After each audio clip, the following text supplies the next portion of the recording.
Hey, this is Jacqueline Richardson, Miss JJ Diamond, Jackie Deja, whatever y'all call me. I usually don't make podcasts this late. However, I just heard about the story. I've been doing so much work, y'all. But I just heard about the story about Yarl in Kansas. He was shot going to pick up his two brothers. He went to the wrong address by mistake, and a gun was pulled out on him, and he was shot in his head and his shoulder. It was very disturbing. Listening to his mom, I can hear the pain in her voice. You know, being a mother, of children, you can tell when a mother's in pain. But she's happy that her child is alive.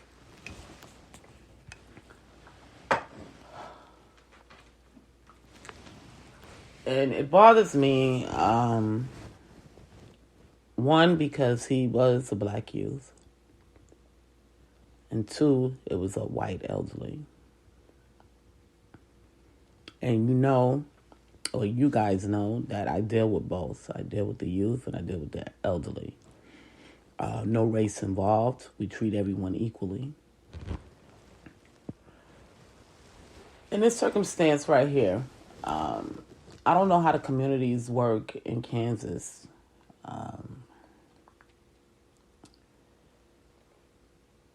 In our communities here in Charlotte, we know children from at least a 5-mile, 10-mile radius. So when we see those children in the neighborhood, we know who they are. We take notice. Okay? And this is where the communities have to come together. I'm saying this because I deal with the black youth every day of my life. As y'all will see on my website, I deal with different races. I've had white, black, Hispanic, I deal with all races.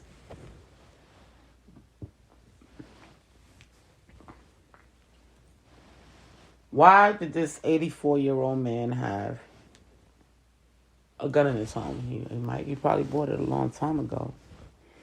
Did this 84-year-old man have dementia, Alzheimer's? Was he taught in the past to be afraid of black people? And this is what we're trying to get rid of, okay? This is why we're working these communities, okay? To teach the white to accept the black, to teach the black not to be out, creating havoc so people will be afraid of those that had nothing to do with the havoc that they've created. Now, social media and the news is a bad, how can I put it, guys? The way they present stuff, especially social media. If there's a black kid doing something, a black man doing something, they are posting it everywhere. Okay? And what does it do? It makes other blacks look like they are the same way when they're not. Each individual human being, just like whites in any other race, have their own mind and how they do things. It's been said that when you're black, you come from poverty. That's why most white people was always afraid. They're afraid of being robbed and hurt.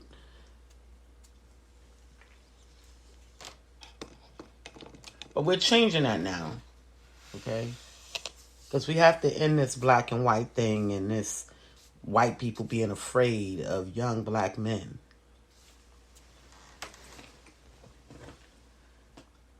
If y'all remember, Tavon, that was Florida, correct? If I remember correctly. He shot him because he had on a hoodie. And now, every time a white person put on a hoodie, they put it on in his honor because it was wrong. He was judged because he had on a hoodie. And now, the man that killed him has to walk around and watch and look and see his people walk around with the same hoodies on that Tavon got shot in. Okay? So this means that it's a big issue. However, I get that the white community, wanted to give back in some type of way by honoring him and honoring the hoodie, because the hoodie comes from the black community. We've always wore hoodies. I've been wearing a hoodie since I was young, jackets with hoods, we laugh about velour, that was a material that was out a long time ago. I even have velour hoodies. Okay, we've been wearing hoodies for a very, very long time.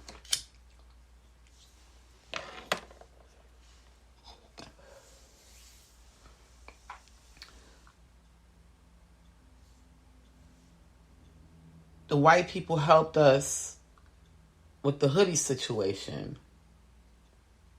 but we still can't get rid of white people shooting our black youth. That bothers me. It's been bothering me for many years. And if you're a part, what's the saying? If you're not a part of the problem, no. If you're not a solution, you're a part of the problem. Well, I took it upon myself to become a part of the solution.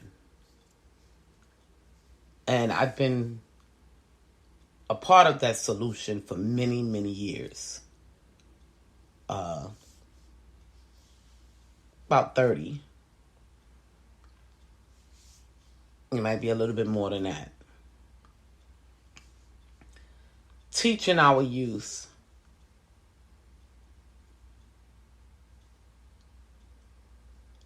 how to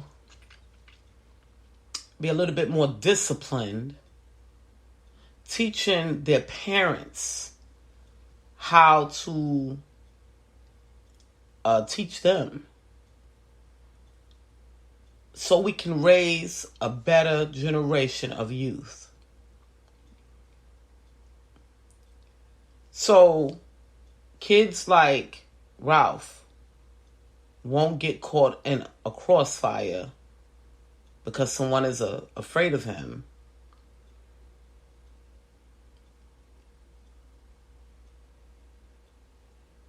Because he was black.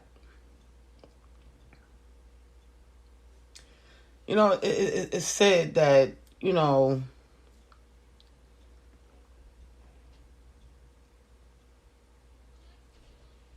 the black community don't know how to raise their children.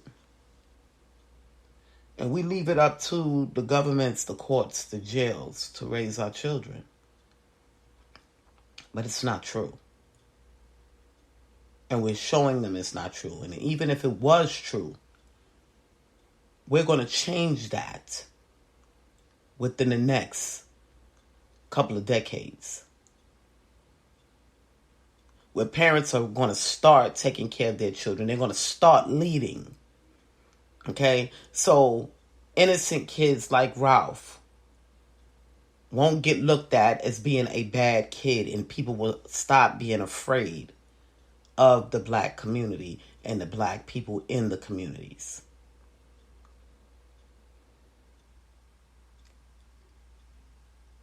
Black people have money now.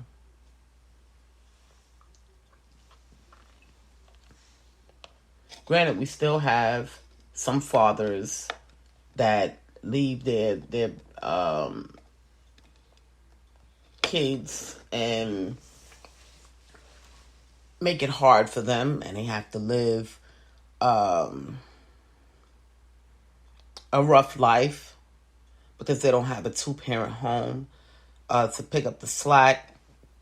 When two parents work together, as a family, it makes things a lot easier, and it makes sacrifice a lot easier because it's just not you sacrificing by yourself. I work hard every day in my life, and it's bringing tears to my eyes. I can't be like the rest of the people out here. They party, they drink, they smoke weed, they do all these things, around their kids. And if I wanted to, I couldn't, because I have to lead by example. Because in the next 2 decades,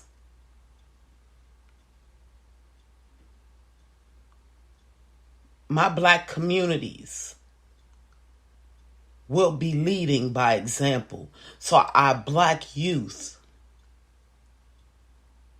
won't suffer.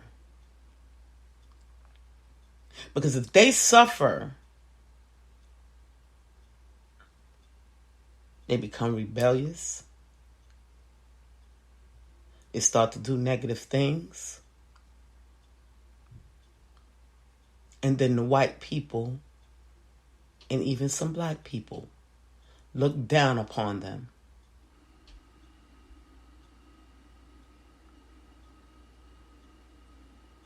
We will end that cycle.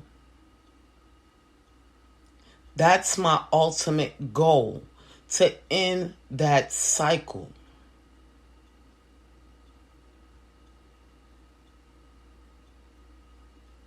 To make sure that these youth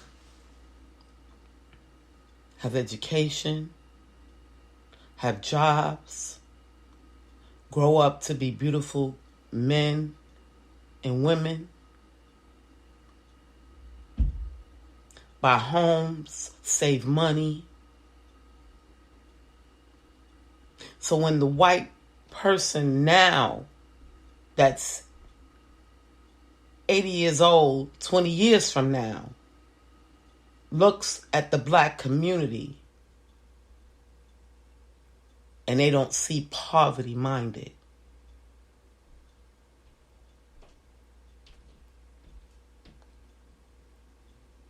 They don't see mentally ill.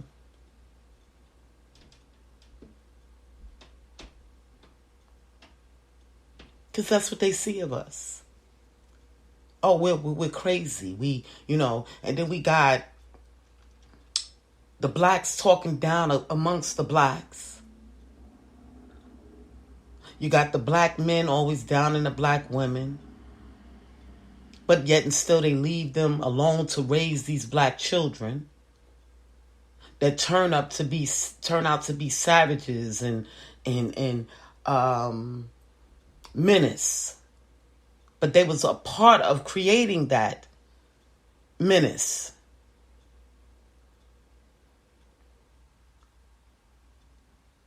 So we fight every day to teach these mothers, you don't have to give up. You don't have to drink yourself to death to ease the pain. You don't have to use drugs to ease the pain. Because within the next 20 years, communities will be coming together. They will be, what's the saying? It takes a village to raise a child. And it is everyone's responsibility in a community to protect the well-being of a child, even when the parent is not there.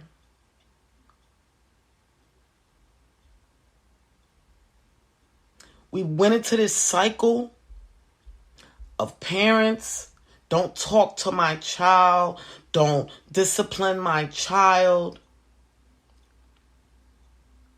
And it just ran too far.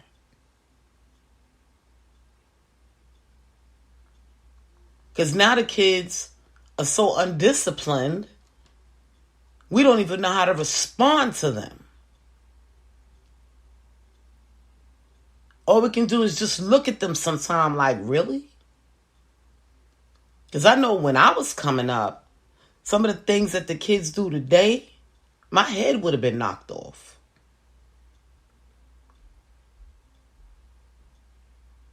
So I say that to say, and it's crazy because I was having this conversation with another black lady today, how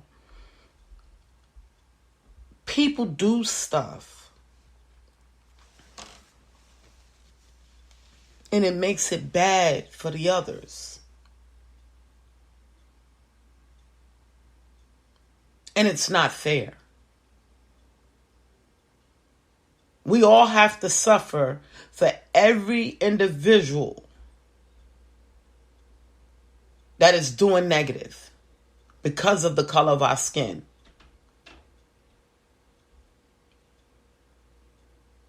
So we will continue to teach. So our people won't do negative, and within the next decade,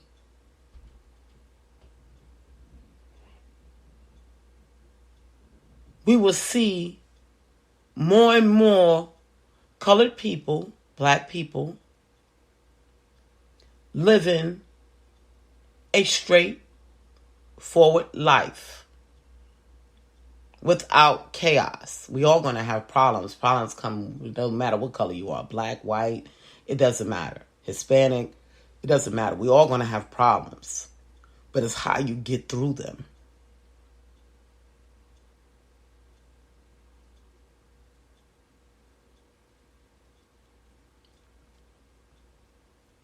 And how we continue to teach our youth. I'm so proud of my kids here in Charlotte. I think out of maybe 10 of them, they all are working. Roughly. Some are between jobs, but they're all working and they're trying. I work with them, I talk with them, I give them leads. Sometimes their theory is, how? I'm tired.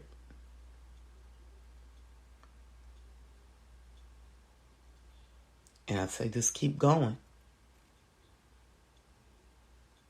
You'll get to rest when you take vacation. This is how we do it.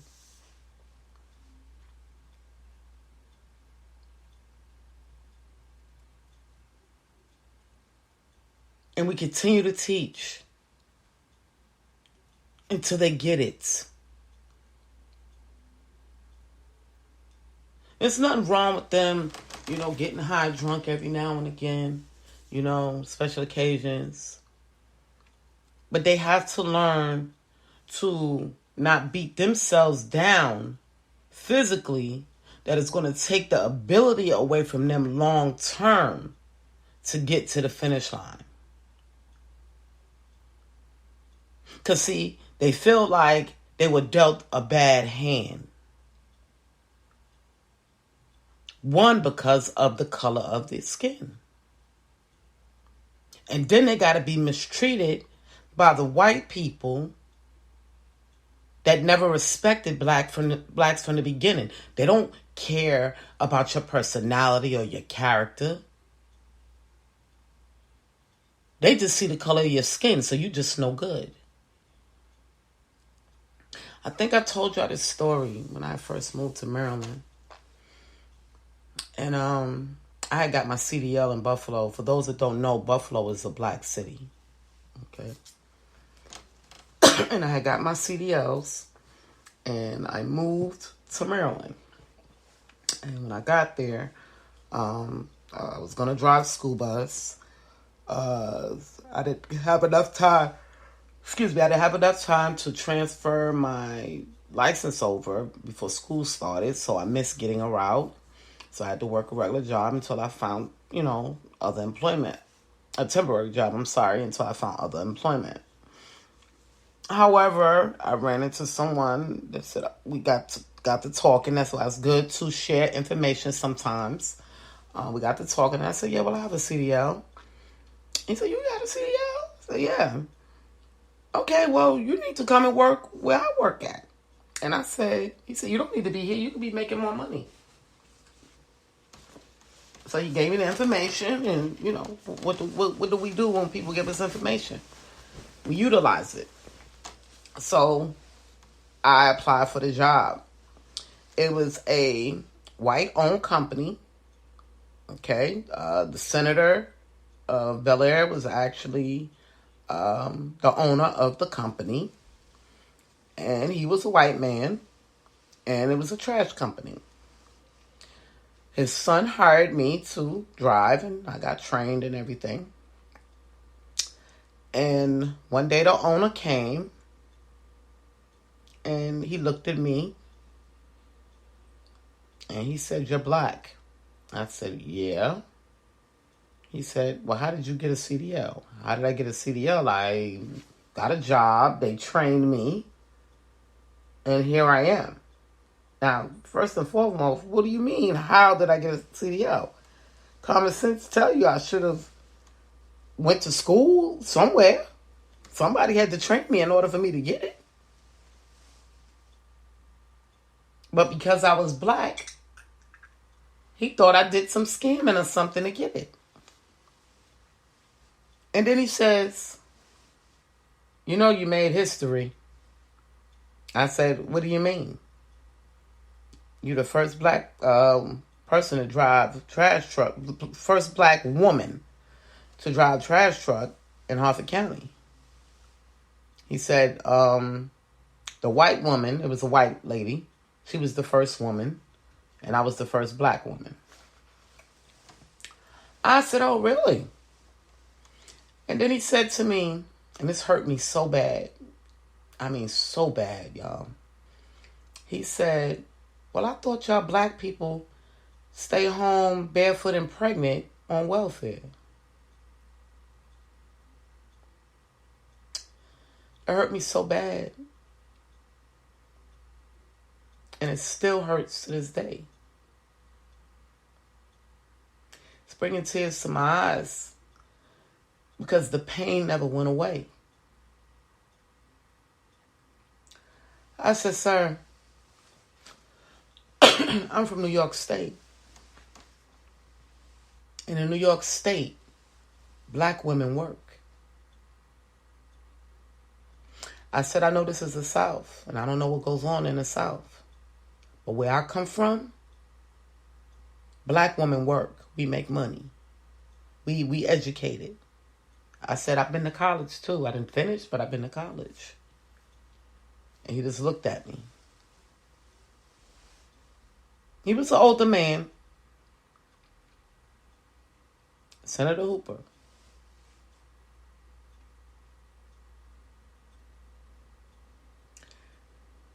Y'all couldn't imagine the pain I felt when he said to me, "I thought y'all black women stay home barefoot and pregnant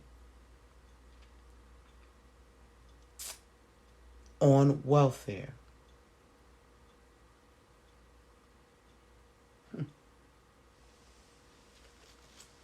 So do you see what some of these white older people think of us?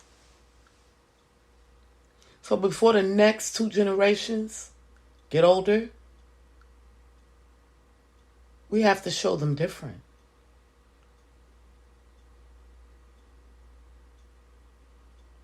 We have to make sure that they see different from us.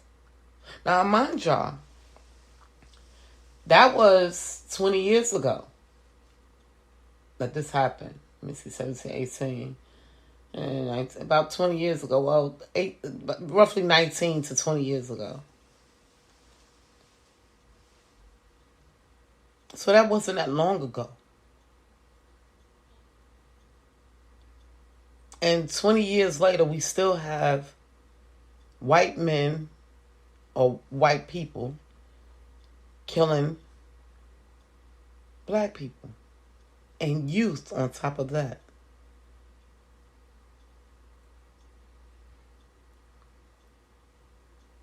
They have set in their minds that we're just bad people. But we have to show them through our children that we can live just like y'all. We can be respected just like y'all. And this is what kills me.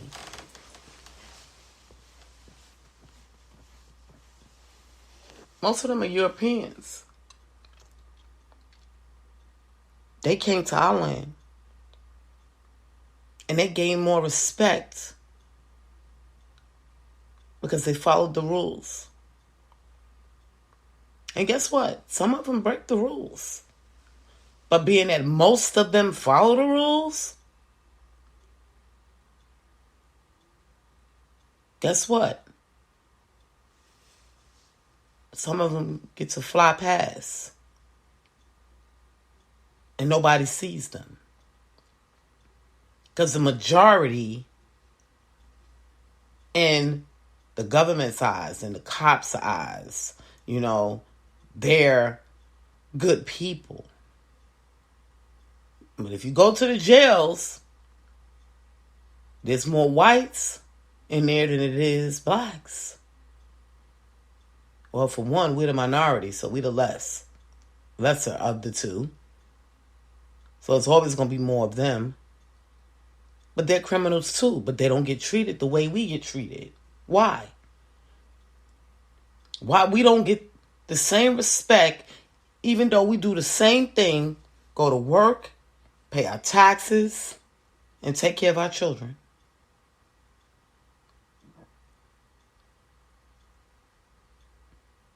Now, the generation of white people that I've ran into, some of them are wonderful people. I don't even see color.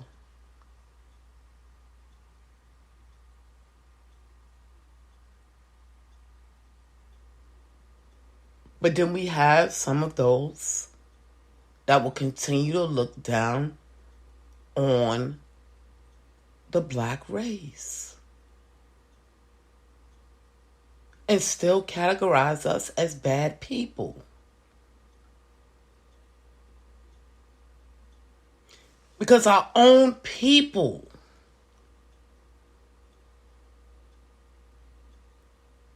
talk down amongst each other.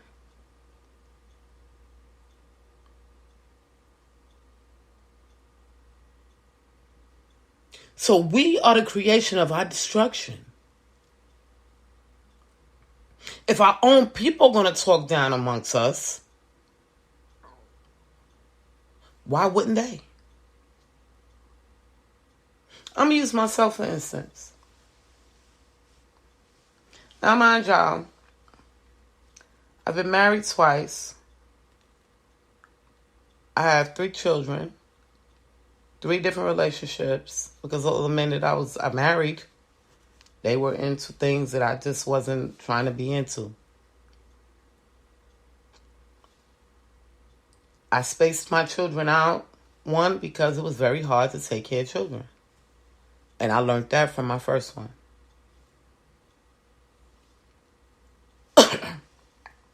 Being a single mom for many years, I had to foot the bill for a lot of things.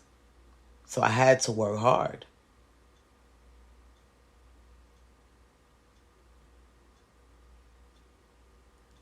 But then you have these fathers that want to walk away and not help.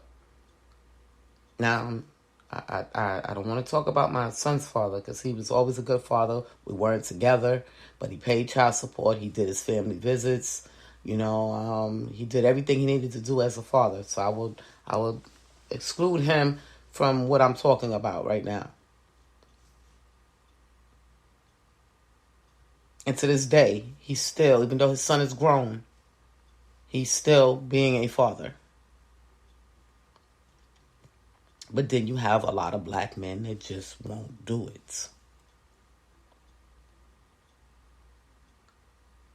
They don't want to sacrifice for the being of a child that they brought on this earth. So one parent can't do everything. And it makes it very hard. Now, I'm going to say this. I was in a long-term relationship, okay, many, many years. And we both got up in age. I mean, I know I still look young, but I am up in age. And we had a child very young. I mean, very old. There was no reason, way, or possible way, I'm saying it all mixed up, y'all, because I'm a little sleepy, that me and this man should be apart. We should be had been ending our life together. Especially having a child that old. But the cycle, the way the older black men was taught, was to leave their children behind. We're going to stop that cycle. I have a grandson. He got 3 kids. I'm very disappointed in him for having 3 kids. And he deals with a lot of stuff being with his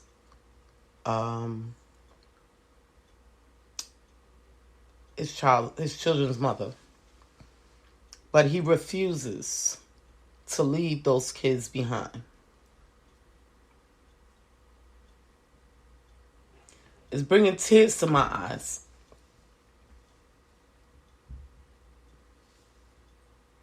Because those are the type of fathers we need. Those that are willing to sacrifice for the being of their children, no matter what the circumstances are, to be there for their children. He goes through a lot with his children's mother. And I always tell him, I said, well, just leave. And he said, Mama, I'm not leaving my kids. I'm not leaving my kids.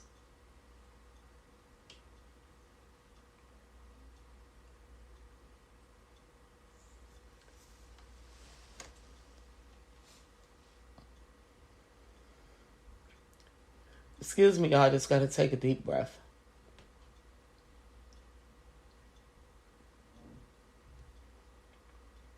My youth here in Charlotte, the ones that have kids, go home with their kids every night and go to bed with their kids.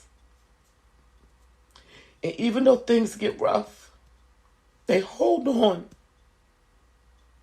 They hold on. And this is what we're building for the next generation. This is what we're building. More fathers being there for their children, raising their children, going through the sacrifice.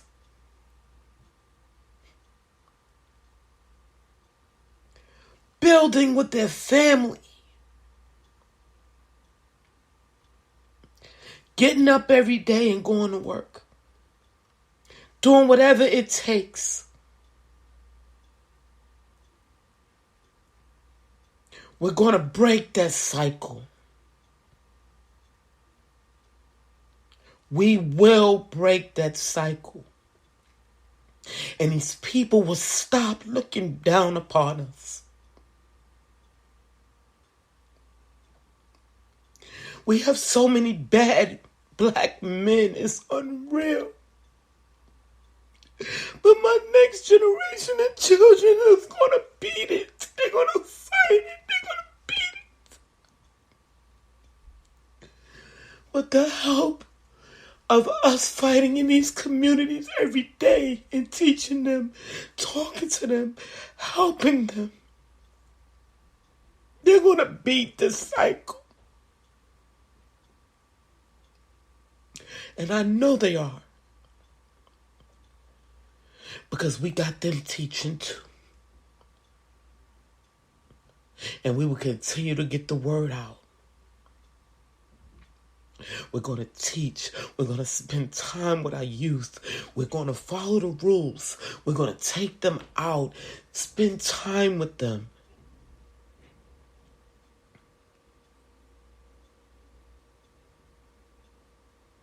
I'm sorry, y'all. Certain things just break me down.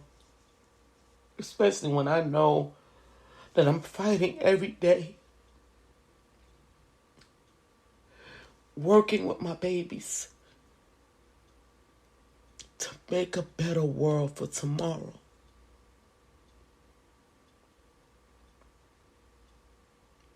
So they can stop saying that we don't care about our kids. We don't love our kids. We don't love ourselves. So they can stop saying it. So they can stop killing us. So they can stop saying that we're so angry.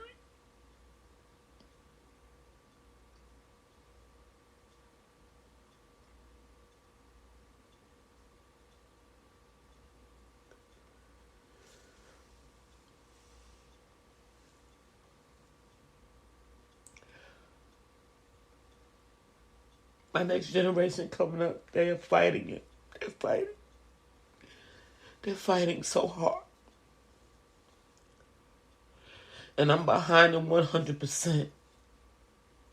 Because my generation of men, they're obsolete.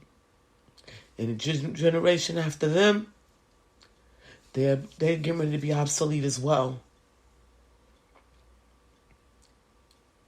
Because they're selfish. But our next generation coming up, they're not going to be that way. We're going to continue to teach.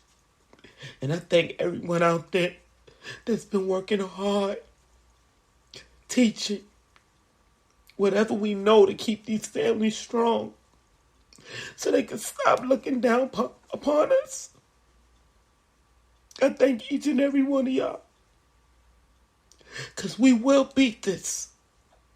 We will beat it.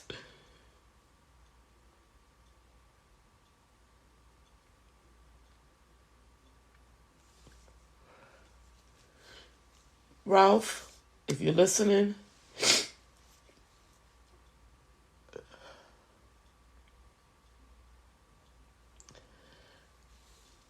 I heard about your miracle.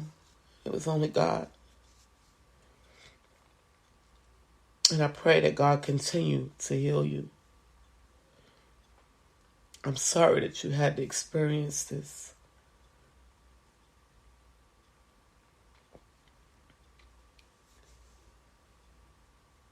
But we're working every day, son. We're working every day. Every day. We're working every day. To make sure that things like this don't happen to your children. That we end this cycle. And get the respect that's due to us. For working hard.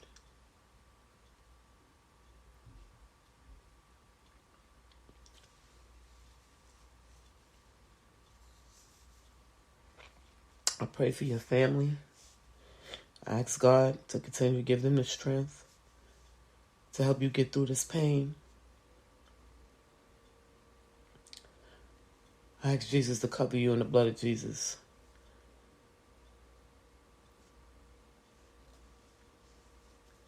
I ask him in his son Jesus Christ, in his son Jesus Christ's name, amen.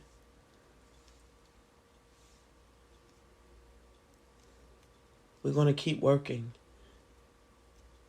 No child should have ever experienced that. Excuse me, y'all. No child should have ever experienced that.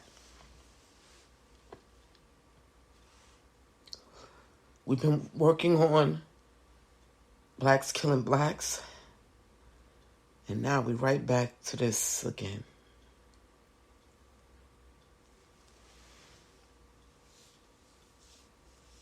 The cycle has to stop.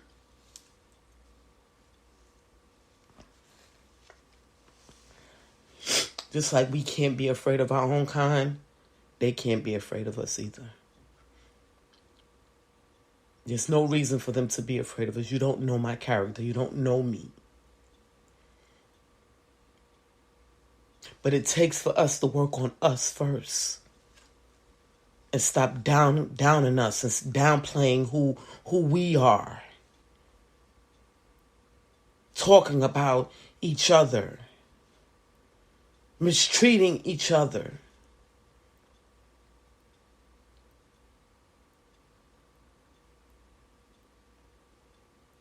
This is Jacqueline Richardson, Miss JJ Diamond, Jackie, Deja, whatever y'all call me. I'll talk to y'all soon.